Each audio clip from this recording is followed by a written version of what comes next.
अभी मजा आएगा ना भिड़ो राजा ज्ञान छ किन अरू सक्छ यहाँ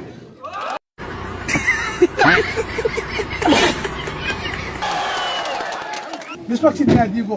अदालत हो त्यो अदालतमा मेरो पूरा विश्वास छ मलाई विश्वास छ भोलि हामी लड्नेछौँ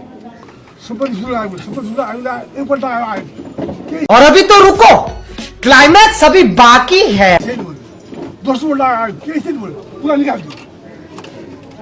यतिसम्म बदमासीपूर्ण काम गरेको छ यो यस्तो तर मलाई बदलाव भवन दिनु छैन तर यो देशको जनता छ यो देशको अदालत छ सबले चाहिँ जानेको छ बुझेको छ यिनीहरूलाई भोलि हामी देखाएर सोच्छौँ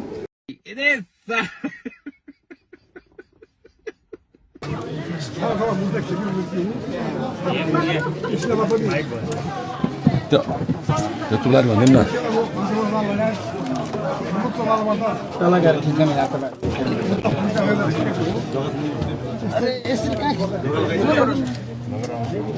राजा ज्ञानको खिलाफमा पनि मुद्दा गरेको हुँ अदालतले खाली गरेर मलाई जेलमा छुटाएको पनि हो त्यसैले चाहिँ नि नेपाल अहिले पनि एउटा केस भनेदेखिलाई अस्ति पनि मलाई चाहिँ अन्तर्राष्ट्रिय क्रिमिनल कोर्टमा मुद्दा आयो खिलाफ त्यसपछि उनी अन्तर्राष्ट्रिय क्रिमिनल कोर्टले के हाम्रो सेवालाई पक्रिदिनु पक्रिने कामै थिएन उसको वाइफले उसलाई पक्रिदिनु भन्यो यही पनि मुद्दा लगाएर हाल्दै त्यस्तो फटाहा छन् यहाँ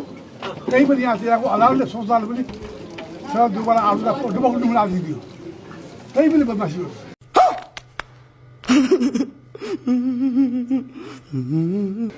यहाँ पनि के भन्ने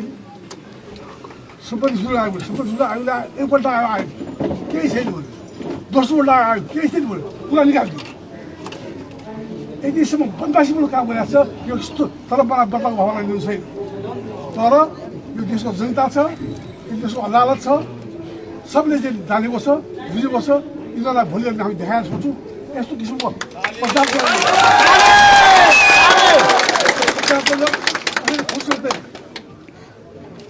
राजा ज्ञान छ किन अरू सक्छ यहाँ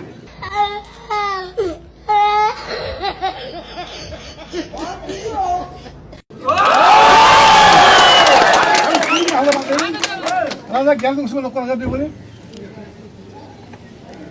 संविधान सभाको पहिलो बैठकले नेपालमा गणतन्त्र ल्याएको गणतन्त्र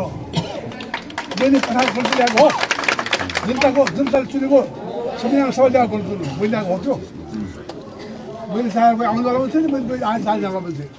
त्यस कारण चाहिँ जीवनदेखिलाई नेपाली जनता सबभन्दा ठुलो कुरा हो नेपाली जनता नेपालको मालिक हो त्यो बाल्ने जीवन त्यही हुन्छ त्यसको प्रतिनिधिको अदालत हो अदालत जनताको अदालत मात्रै होइन यो सब सत्ता मानेमा पञ्चायत कालदेखि नै निष्पक्ष न्याय दिएको अदालत हो त्यो अदालतमा मेरो पुरा विश्वास छ मलाई विश्वास छ भोलि हामी लड्नेछौँ यति भन्दै धन्यवाद